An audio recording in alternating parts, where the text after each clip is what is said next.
AFTV Mo. Wow, really disappointing. The trophy that we won last year, that we were all so infused at winning. I remember those days at the Box Park over there in Wembley. It was fantastic. The way we went out today, I don't know. I feel very flat after that. Yeah, likewise. The way we went out. Yeah, I'm really, really disappointed. And for me, you know, the FA Cup, to me, we have to be honest. We look at the last, decade.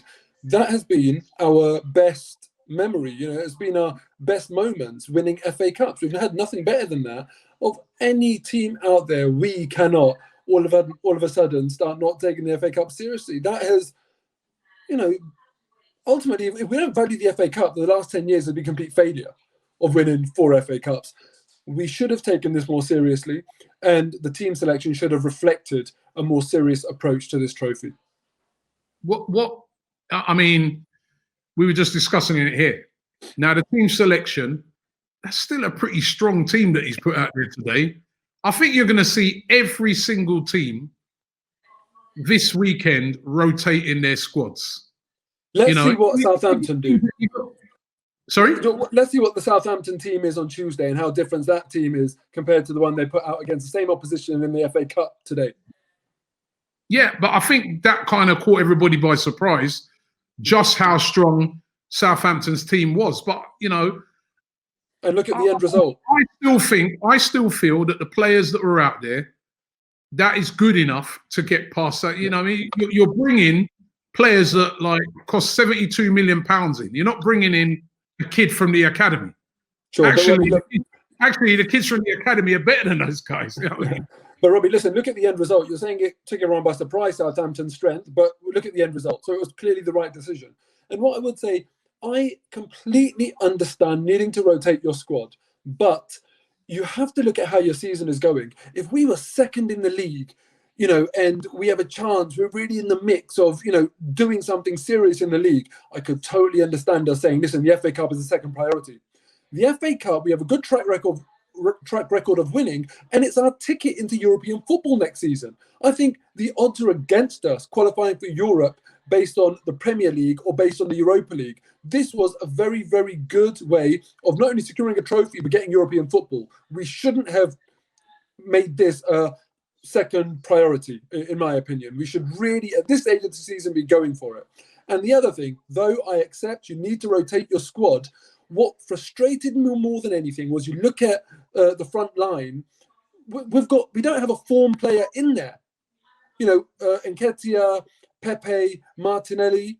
There's not a form player in there. And then Willian, for example, you should at least say we'll retain some form players. At least have a better balance to how you rotate your squad. If we had left Saka in from the start, if we had put Emile Smith-Rowe in, if we had Lacazette in, for example, not all of them, 1 or 2 of them, so we're sprinkling some players that are a bit out of form with some form players, you're giving yourself more of a chance of success and you're finding the right balance in terms of squad rotation. What we've gone and done is completely taken out form players and then chucked in players that aren't, on great form and expecting a result to what we're seeing based on their form. It's that level of deprioritization of this trophy that frustrates me, and I think Arteta got completely wrong today. People have been calling for players like Martinelli to start. Yeah, that's fine. It was just on the last game that there was many of people saying, drop Aubameyang, bring in Martinelli. Yeah, that's fine. As I said, I don't care. Even if he put in Willian today, I understand that. Do it with a sprinkle of form players. Okay, so you can go in with some confidence. Not all players leading that front line against a really good Southampton team. This is not like, a championship team where we think, we can probably get away with it. We know Southampton are good. It's not a surprise for anyone anymore. That Southampton team that's near the bottom of the table that gets battered 7-0 was long gone. Or it was 9-0, wasn't it, to Leicester? It's long gone. Well, we're out. And, if you had to have prioritised on one, right, winning the game today or winning the game on Tuesday, which one would you have taken before this weekend? No, I'm not going to make that choice. We shouldn't have made that choice. Southampton haven't made that choice. We have to just go all guns blazing. We have got a huge squad, Robbie. A huge squad. One of the biggest squads. He used the youth squad. But in the wrong way. The third time I'm making this point now in this interview. Use the squad in the right way, with the right mix of form players and players that aren't on form. And that's what I'm saying. Use the squad in the right way. And also, you've got to take into the account that maybe Aubameyang or Lacazette may have started today, but obviously there was a last-minute change where Aubameyang apparently had some personal issues, family issues, where he had to then leave the squad. We don't know. Maybe Aubameyang was going to start. Maybe now maybe his mindset has changed before the game, and he's thought to himself, you know what, I better leave Lacazette in, leave him out because I need him on Tuesday if anything, and if say Aubameyang's not available. So we don't know exactly, it's time for some of these other players to step up as well. Yeah, and Robbie, listen, that's a very fair call. Well, firstly, whatever's going on kind of with Pierre or the Aubameyang family, best of luck to you guys, and sending good wishes. I hope everything works out, or if something bad has happened, then whatever. Just best wishes to Aubameyang and the family. But you've raised a good point there. If his hands were tied, then fine. Of course, we'll give him that allowance. We'll say, look, it's out of your hands in a way this week. But in the absence of that knowledge, to me, it seems like he should have put a Lacazette in there. You have to do it. Eddie Nketiah today, the chances that we did have, they all seem to fall to him. Is he good enough? I know he's a Hale End boy. He's come through the academy. He's worked hard to get where he is. But at this moment in time, because he's still a young player, at this moment in time, is Eddie Nketiah good enough for Arsenal? I think anyone at this stage of his career, and given the opportunities, the real minutes and opportunities, long run in the team, if anyone is coming to a conclusion right now and conclusively saying he isn't good enough or he is good enough, you're being too rash in your decision making. At this moment in time, is he good enough? Obviously not at this moment. At this moment in time, there's very few people with his level of experience in first-team football that you can say definitively are good enough. At this moment in time, even Martinelli hasn't done enough to confirm beyond all reasonable doubt that he's good enough, nor has Will Smith-Rowe. It takes time to really embed yourself. You look at other players like... He's got a very important role. Striker for Arsenal Football Club, right? And I'm sorry, you've been following this thing as, for a very long time. Almost said as long as me, but you're not as old as me, right? You've been following this thing for a very long time. In that position in particular, you ain't getting a lot of time. You've got players like Balogun, for instance, even in the reserves, where a lot of people are saying he should be playing in front of Of course. But, listen, Robbie, so is this a loaded question? What do you think? Do you think Nketiah is good enough? At this moment in time, no.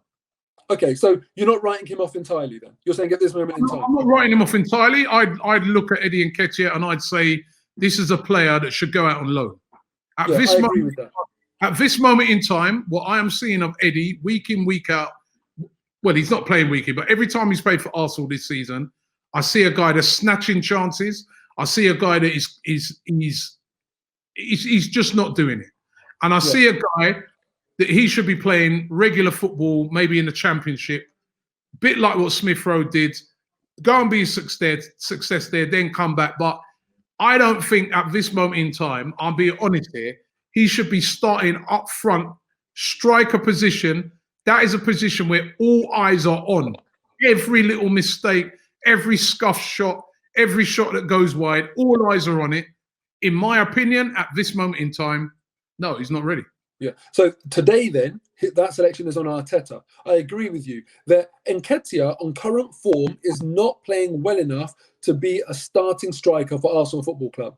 If we're talking about overall and labeling Nketiah as good enough or not good enough, for someone to label him conclusively is completely rash and doesn't give the required support that we should be offering our players, especially Hale End boys, as supporters. That transition from academy to first team is very difficult. It doesn't just happen overnight. We've seen Saka do it really well. We've seen Will Smith-Rowe do it really well. There's no guarantee that that will last. And the question is, when that does inevitably come about, when Saka has a dip in form, when Smith-Rowe has a dip in form and it goes on for a while, are we just going to jump ship and jump on the bandwagon if they're not good enough?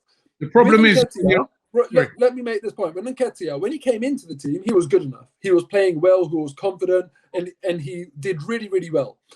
Fans were desperate to get him on the pitch, were singing his name in the stands. So he was good enough then. And now he's going through bad form. People are saying he's not good enough now. Yeah, that was the League Cup games. Clearly, this is a form issue.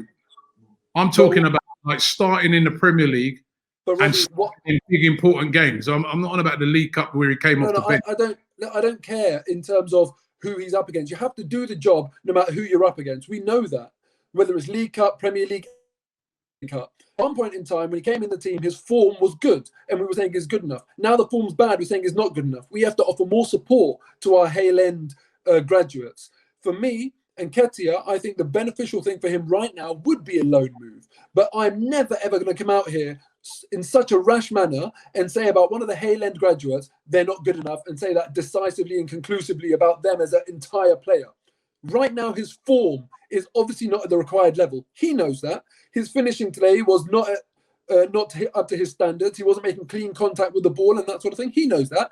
But it's not too long ago. Aubameyang and Lacazette were going through really, really poor form. It happens. It happens with all strikers. Look at the Liverpool front three right now. They're not good enough right now. But I'm not going to give up on Eddie Nketiah. I feel like there is definitely a player in there. And I just would like him to, in this January transfer window, go off on loan, have a storming season, regain that spark that we know that he's got, and come back and prove a hell of a lot of doubters wrong. So listen, Eddie, if no one else is, at least I'm with you, man. I believe in you. And I believe in Balogun as well. Hat-trick yesterday. And, you know, perhaps now we say to Balogun, you can sneak into the team as sort of that reserve striker, and Nketiah goes out on loan. Hopefully that will also assist in resolving the Balogun contract situation. You know, he's a talented footballer as well. But the point is, he's not an established senior player like Willian, where we can say you've got a decade of experience playing top-flight football and we can hold you in with really, really high expectations. He's an academy graduate. Let's remember that. I think if we all go and look at the stats of how many minutes he's actually had this season or in his entire Arsenal first-team career, we'd be surprised, because it's just not that much. Hi, I'm Robbie Lyle from AFTV, and I've supported Prostate Cancer UK for many years, and I'm delighted to be signing up for Cancer Deadline Day.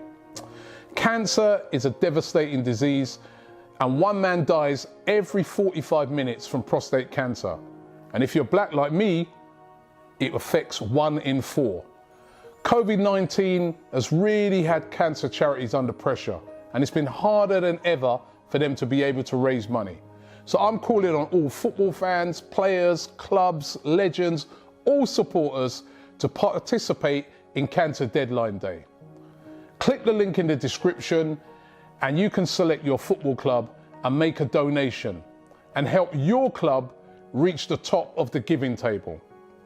So click the link in the description right now and make a donation and help us to give cancer the boot.